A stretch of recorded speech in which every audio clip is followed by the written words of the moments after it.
Foxfire Rush coming at you on a Friday afternoon as the Patriots sit in the top spot in the AFC East.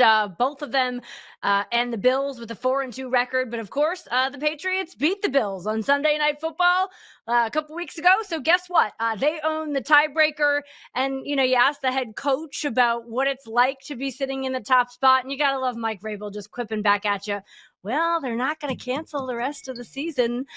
Nope, they're not. So the Patriots get set to take on none other than the Tennessee Titans come Sunday afternoon. And of course, that is a team and a place that Mike Vrabel is intimately familiar with as the former head coach of the Tennessee Titans. And then how's this one for a stat, right? The Patriots, of course, 4 wins this season. The Titans have 4 wins total since they decided to move on from Mike Vrabel after the 2023 season. So indeed, there are storylines all over the place as the Patriots get set to go on the road once again and find a way to win, just like they've done last week in New Orleans and the week previously in Buffalo. Another stat coming your way, 10 times since 1975, the Patriots have played 3 straight road games. Never have they managed to win all 3 of them. So when you hear that the atmosphere around Vrabel this week is like 4th and 1 all the time, maybe you know why, right? A little bit of a chance to do something that hasn't been done for this franchise. And then you talk about his offensive coordinator. Can we just get the look on Josh McDaniels' face when he was at the podium this week? You have to love the way the offensive coordinator is just grinning. I mean, he just looks like he's having a good time, and for good reason. You look at some of Drake May's stats, 5 straight games with 100-plus passer rating, the only quarterback 23 years or younger with a 70-plus completion percentage and 250 passing yards in the first 6 games of the season. His third down completion percentage is 75%. That's best in the NFL. And by the way, the deep ball also works in his favor. You talk about passing 20 plus yards down the field. Drake May is 10 of 13, also an NFL best. So yeah, Josh McDaniels certainly likes what he sees. Let's hear from the quarterback in terms of keeping up what has been working so well for this Patriots offense.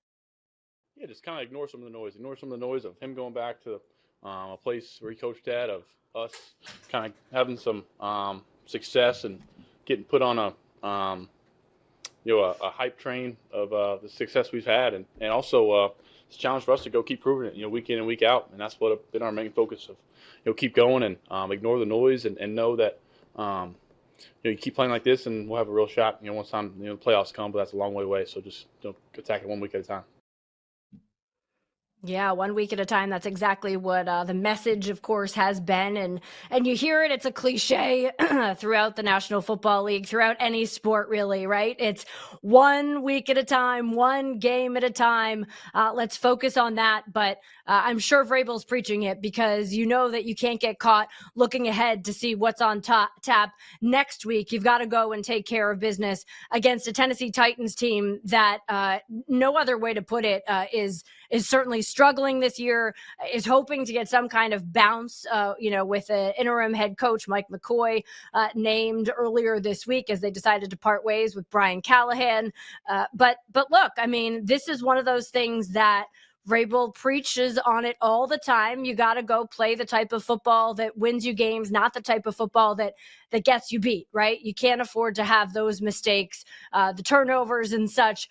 New England's going to have to avoid those and continue to build this foundation that they have really been able to demonstrate over the last couple of weeks. Steph Diggs, of course, has been a tremendous part of that, both as a leader on the team.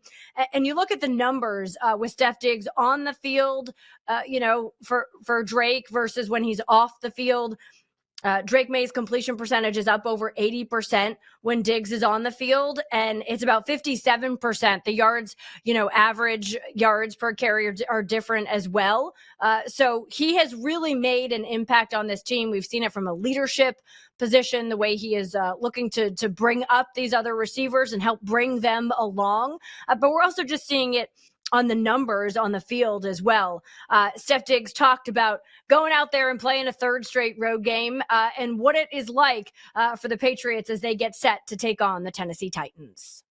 Another good team, another team full of talent. Obviously, the media is easier to kind of make it about like Coach Graves going home and that kind of thing. But I think what's going to travel is our identity and, being able to commit to the process week in and week out. I still feel like they're a good team, when things are shifting as far as like with coaching changes and stuff like that. You get a lot of different stuff. You get trick plays, you get things that, they're not going to hold anything back. Why not? And they're going to try to get on the right track and get some wins in the win column. So, I expect them to go out there and play hard. How it's a National Football League. What's the challenge of a third straight road game for a team? Coach was preaching to her earlier, just how that being a road warrior, going on that path of least resistance. It's just like, it's hard to go on the road. It's hard to win on the road. It's hard to get wins in general. But, we've been on the road consecutively for some weeks now. And, I feel like we're kind of getting accustomed to it and looking forward to coming back home next week. But right now we got to play what's in front of us. Yeah, it'll be nice to come back home for 2 games. Of course, they take on the Cleveland Browns, and then they host the Atlanta Falcons the first weekend of November, who have been resurgent, to say the least. They have been a bit of an enigma, but wow, did they make a statement for themselves the other night as they also defeated the Bills, to benefit the Patriots, of course. But look, I mean, it is a matter of being ready for a team that could really throw anything at you. I mean, we have seen in recent years teams get a little bit of a bump when they when they fire a head coach and they elevate somebody else within the franchise. We're going to see what that looks like for the Titans this week. Mike Vrabel earlier this week categorized it as things that are interesting but not important when it comes to his return to a place that he spent obviously a number of years and had his first start as a head coach in the National Football League. And you can bet that's something that he is really focusing on, telling his players, like, this is about us. And we just heard Steph Diggs say, right, this is about our identity and going down there and being the team who we are. That's straight out of Mike Vrabel's playbook, because yes, is it interesting that he's going up against a team that fired him? Sure. Is it going to motivate him? Yeah, I mean, I think anyone who says otherwise is probably lying to you. But is it important? No. What's important is that the Patriots go down there and play within themselves and maintain their identity, like we just heard Steph Diggs talking about, and continue to play 60 minutes of sound football.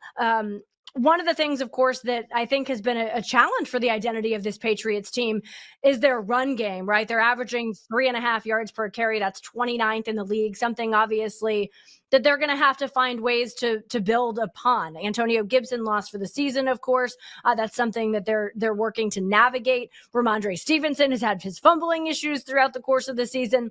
That's something that they're continuing to navigate. And we've, of course, heard Vrabel and everybody else on the team talk about the importance of having Ramondre and having him do what he can do for this Patriots team. Drake May talked a little bit this week about the run game and the importance of it. Just giving them confidence, the backs, and I think up front, just getting the line with urgency. Mix up the cadence maybe a little bit. I think would help. Keeping the D line on their toes, and then from there, just keep being positive. I think if there needs to be, change tone a little bit in the huddle before a big run or down in the goal line. I think, and then from there, I think run game rules. Just get guys going to the right, backers or wherever they need to go and get into the right play. So that's what my focus is, and I think I can do more of helping the guys out outside the play, just mojo in the huddle and kind of give them some urgency.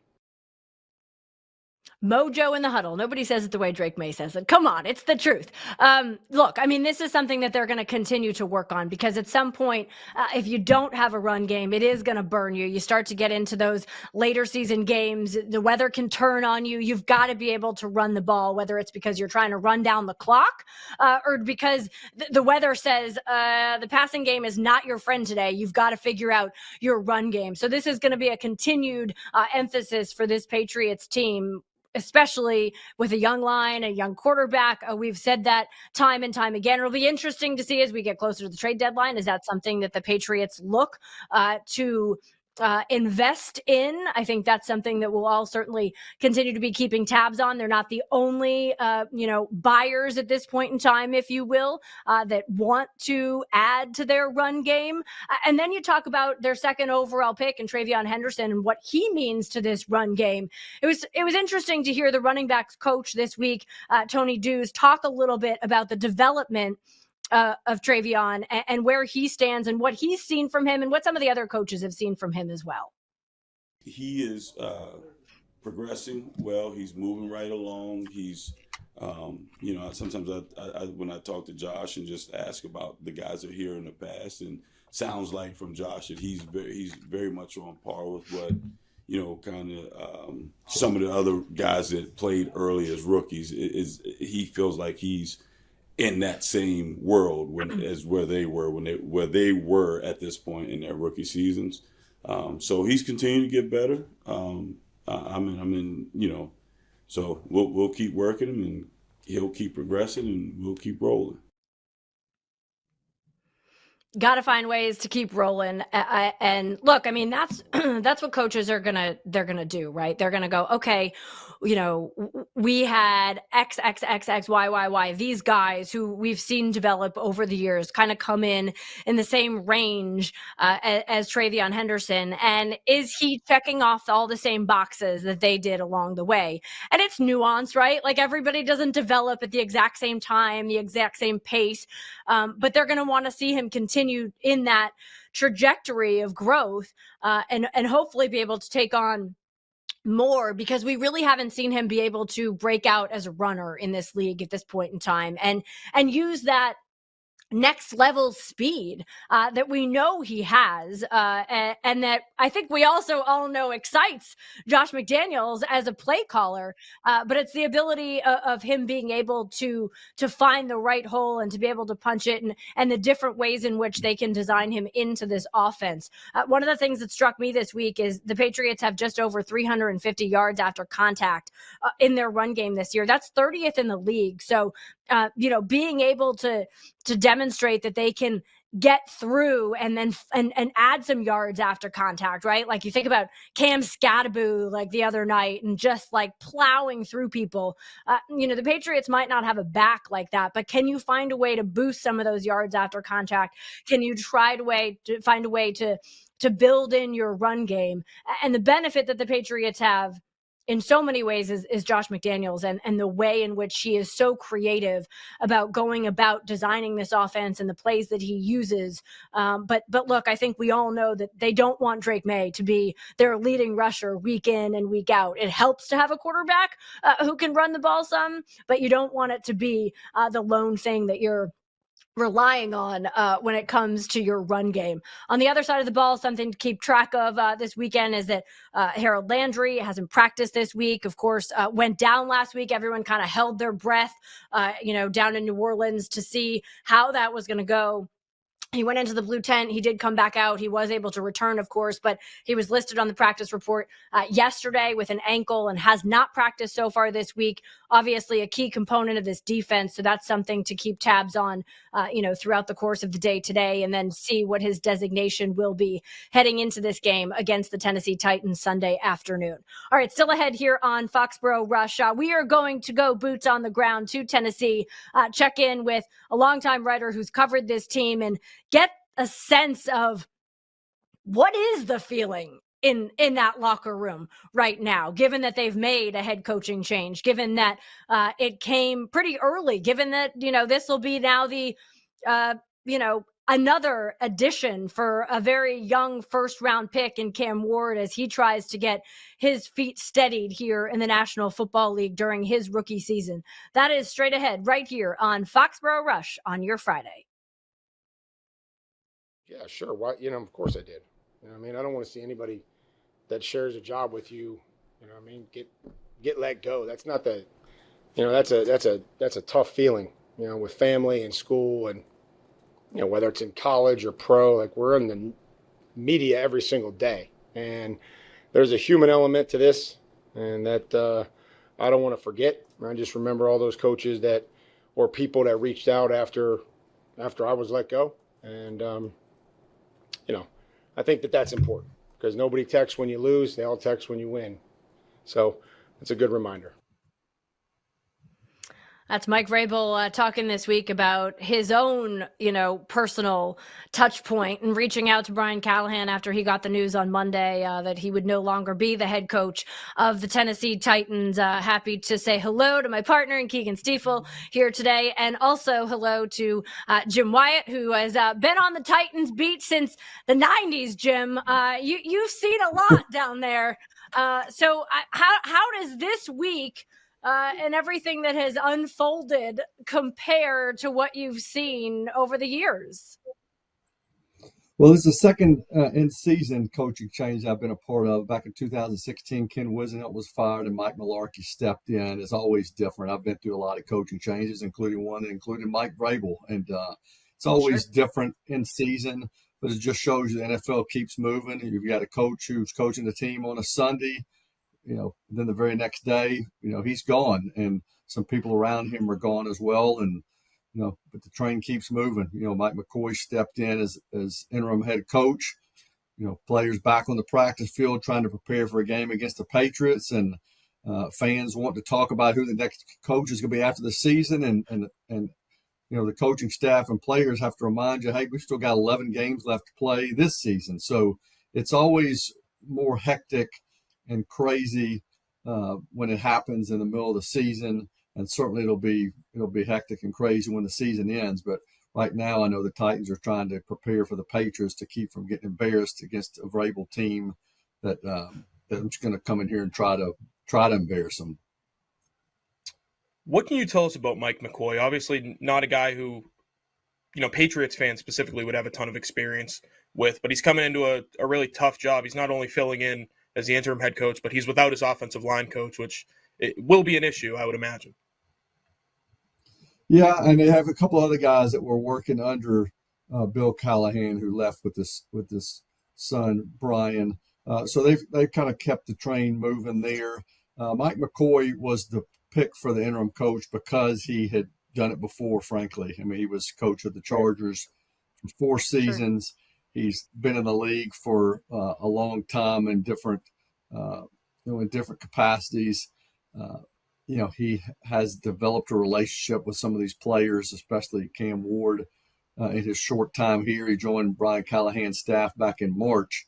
And I think he's done a good job in trying to settle things down and deliver a message about staying together and holding each other accountable and focusing on the present and winning a football game, and try to keep the distractions and everything that's swirling in the city out of your mind. So I like the way he's handled his media availability. I like the way he's handled his practices. And now his challenge is to get what's been an underperforming, uninspiring football team to play at a level that can win some games and can compete on Sundays. And it's not going to be easy, certainly, because this team has some limitations. If you don't believe it, just put the tape on. But I do feel like people in the building feel like you can get more out of this roster than what we've seen so far, and now we'll find out what that looks like. Jim, kind of two questions based on what you just said. I mean, first, I'm just wondering, what has been the players' reaction? What are you hearing from them in terms of the message that McCoy is delivering, and how are they sort of absorbing it, as they get set for their first game under him? Yeah, I think guys have taken a professional attitude. I'll say this: everybody loved Brian Callahan. That's what made this whole thing difficult. He's one of the nicest guys you'll ever run across. Anybody that has crossed paths with him in his time in the league will tell you he's a first-class guy and just a top-notch individual. He treats people well. Everybody wanted him to succeed. Players liked him. He was good to them. But players are frustrated, with losing. And this team finished 3-14 last year. Again, 1-5 to start this season. There've been some games that were just left a lot to be desired, and including this one this past Sunday against the Raiders, where you fall behind 17-0 before you finally get on the scoreboard, and that was coming off of a win in Arizona. So you thought the team would come in A full of great momentum and have some confidence, and then it just nothing. It just showed up and really didn't show the fight that anybody wanted to see. So players want to win, and they know the business. Yeah. For Cam Ward and for some of these rookies and guys new in the league, I think they're probably a little shell shocked that their head coach is fired after 6 games. But a lot of these guys on this team that have played other places, played here, they know how the league is, and they have responded, I think, well to Mike McCoy. They want to win. They want somebody to push them. They want somebody to hold them accountable. They want to play better across the board. The biggest problems have been on offense. The defense has been good most weeks. Special teams is much improved under John Fossil. The offense has just kind of been stuck in the mud, last in the league in scoring and yards and third down offense. So they want to see some improvement. And Mike McCoy is an offensive-minded guy and has had success. I don't know. You can't snap your fingers and fix everything, but I think they have some faith in him that he can make things better. Are those the places, because that was my next question, based on what you had said about places that this team feels like they can get more out of the personnel that they currently have? Is it specifically Cam Ward? Is it specifically on the offensive side of the ball? Like, what are the pinpointed areas that they've said, we believe we can do better than what we've done? Yeah, definitely offense. Because again, defense now, Denard Wilson, their coordinator, will tell you they can play better on that side of the ball too. But that defense has kept this team in it a lot of weeks when they're not getting a lot of help on the offensive side of the ball. On special teams, they've been really good in the return game. They've been good in the kicking game. They've had some misses there, but they've produced winning efforts offensively.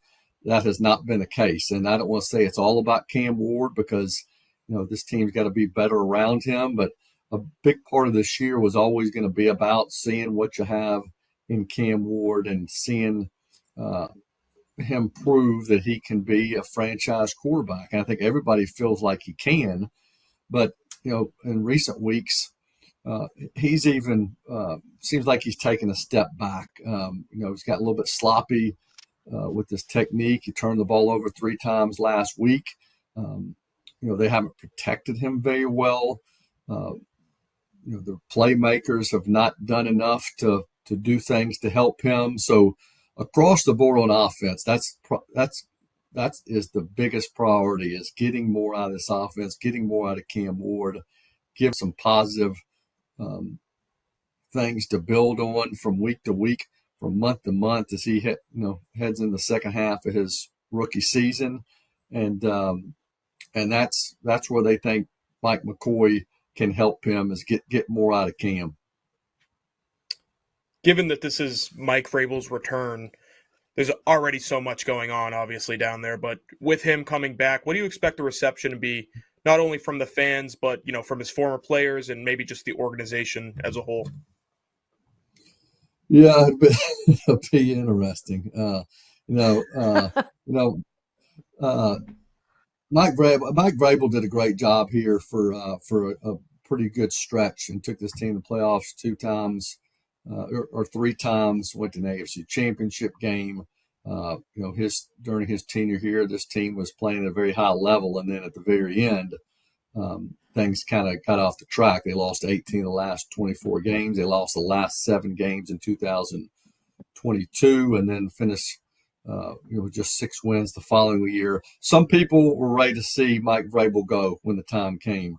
Other people, at least the fan base, felt like the team reacted too soon and should have given him time. There were some things going on off the field, behind the scenes, as far as him, who he was working with in the building, that made things not go as smoothly as I think everybody would have liked. I think that contributed to his departure.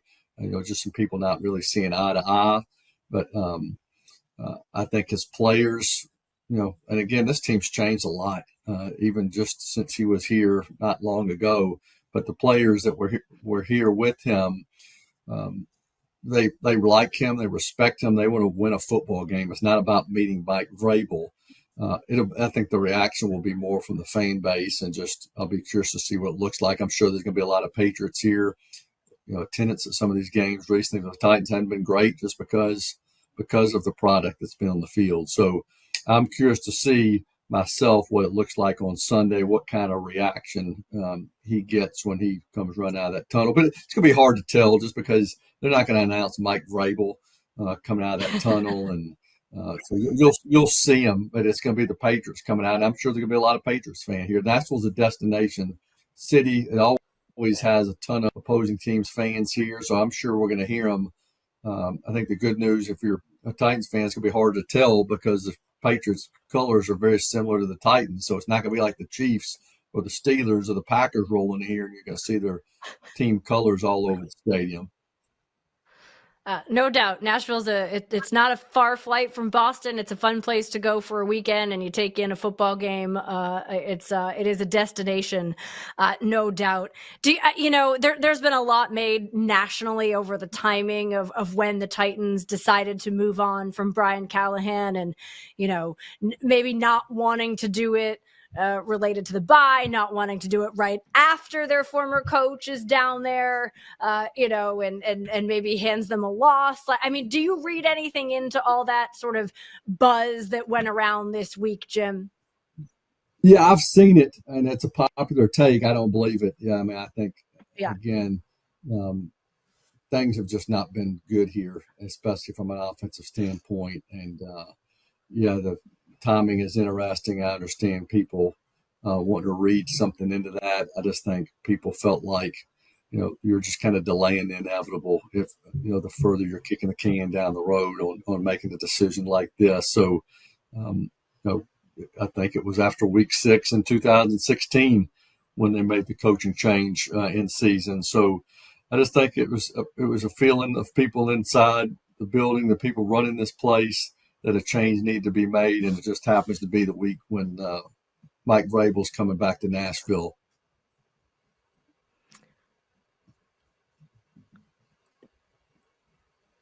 To that end, let me just follow up. I think I've had the conversation with several executives around the league, and Jim, I'm sure you have in your time too, that one of the most challenging things for a young quarterback is to have multiple voices in their ear and to have to learn not just the transition into the league, but, Cam Ward's already had to do that, right? Brian Callahan was no longer his play caller before he was removed from the head coaching job. So he's already had to kind of navigate some of that. How is the organization sort of going to handle that? It is what it is at this point. I understand that. But obviously they want to see Ward succeed as well. So how is that something that they plan to really get their hands around to try to take baby steps maybe towards, developing this young quarterback? Yeah, and that's the troubling thing is you don't want to do anything to stunt his growth or to cause him to not kind of continue on a positive track. I tell you what, Cam is as positive a guy and as hardworking as a guy as I've been around, and he's had to deal with a lot of adversity here. He doesn't seem fazed by it. He's very critical of himself, holds himself accountable. I think he's going to continue to work hard, even though the messaging maybe will change a little bit. But I do think they're preaching positivity with him, and I think Mike McCoy is a good veteran coach who will keep him on track. And the key here is for them to give him a chance to be better.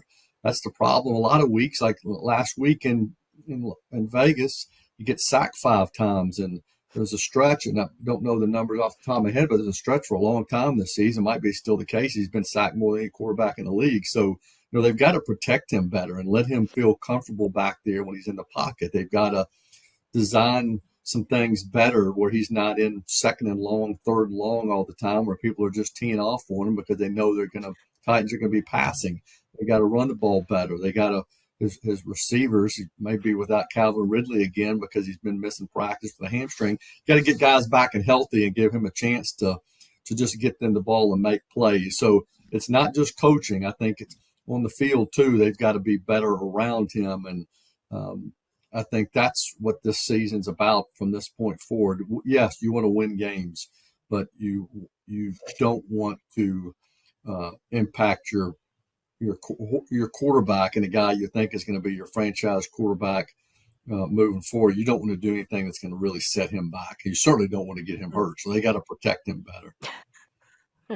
Yeah, no doubt. That might be the thing that, really hurts the season. If things were to go that direction, they got to keep him upright, keep him healthy, and obviously, pour a bunch of resources into figuring out who the next head coach is going to be of the Tennessee Titans.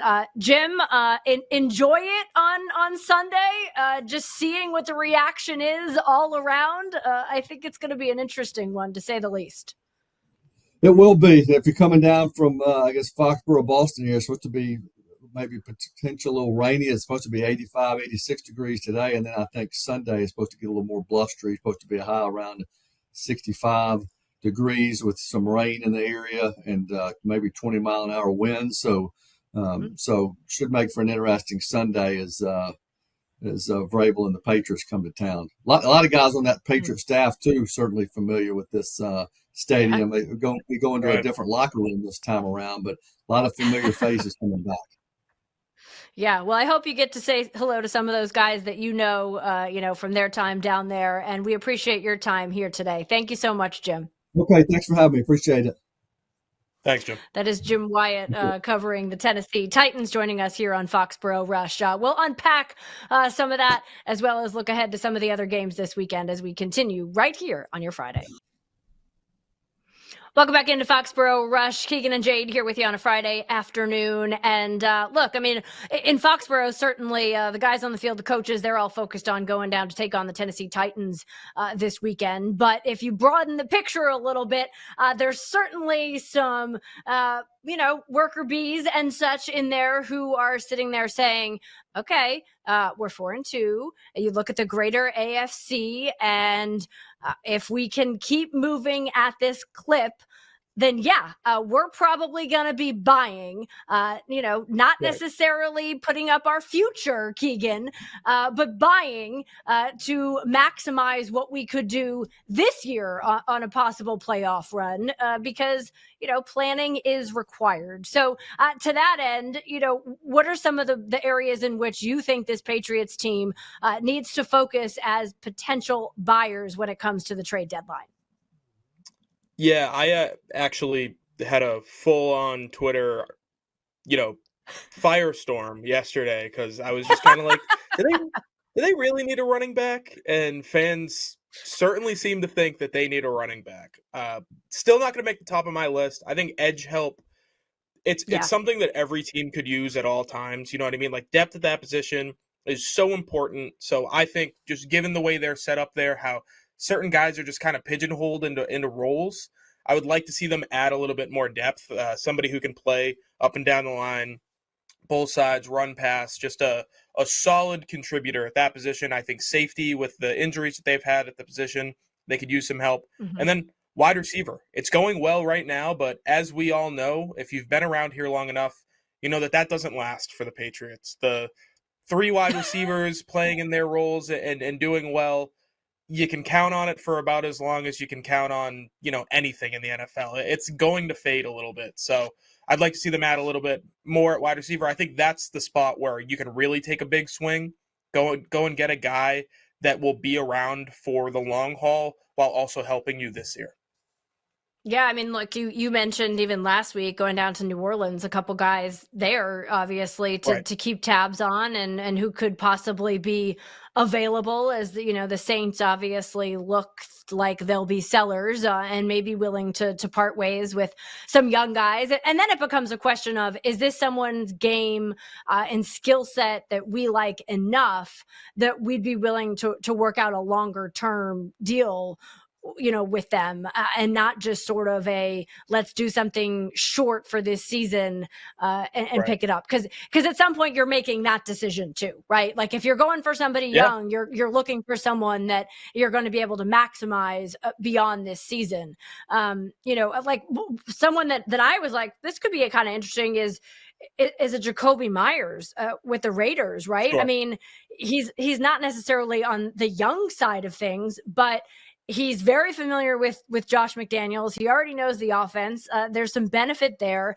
He asked for a trade before the start of the season, so you have this knowledge that he'd probably be willing to leave Las Vegas and play somewhere else.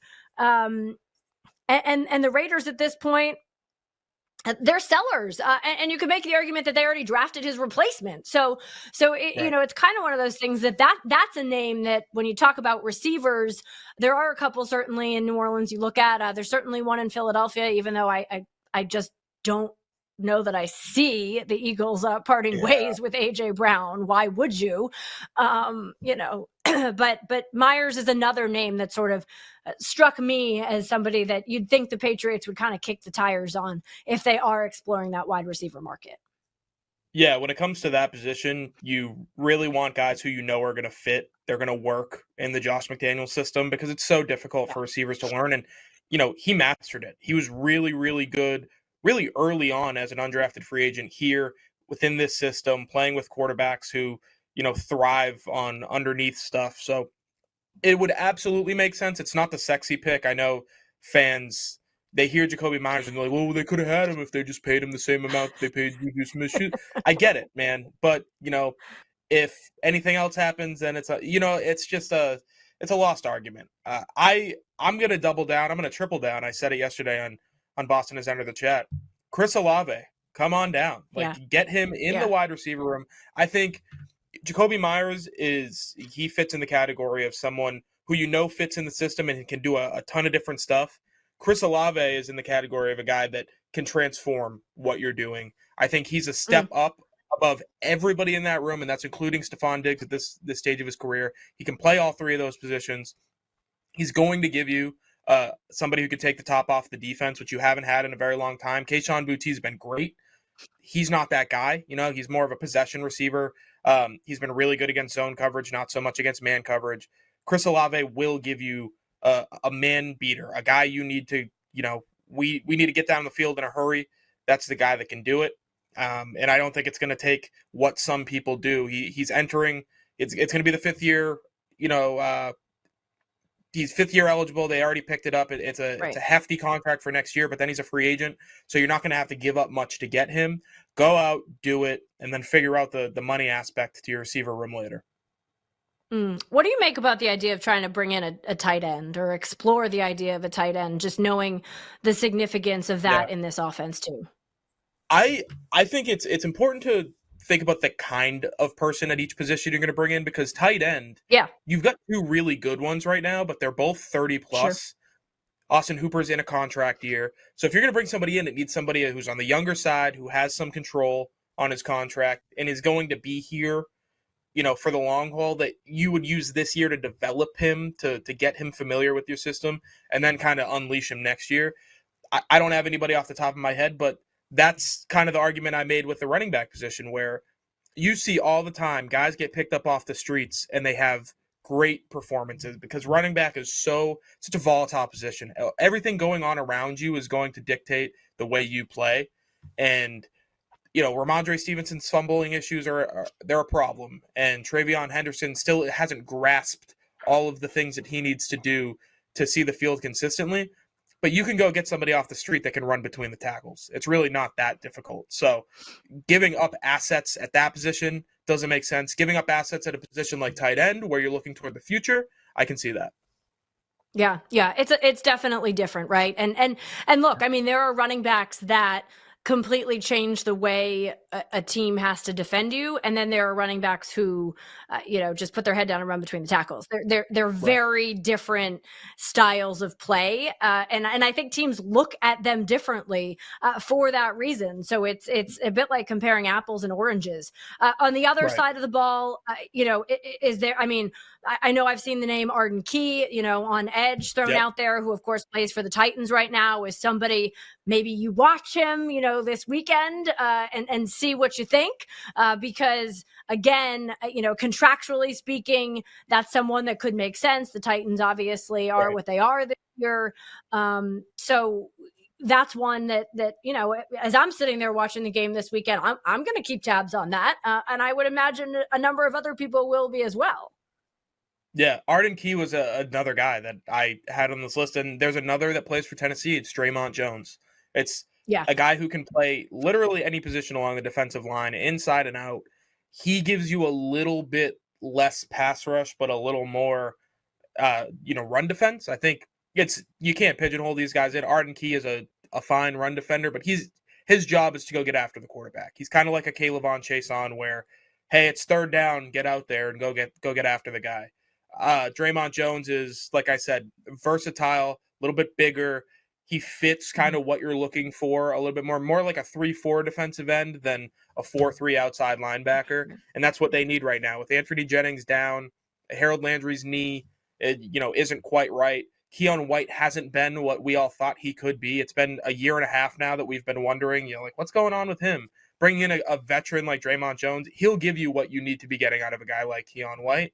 And then you can kind of reset, hit zero with Keon White and try to figure out what he can bring you, because right now it's not a ton.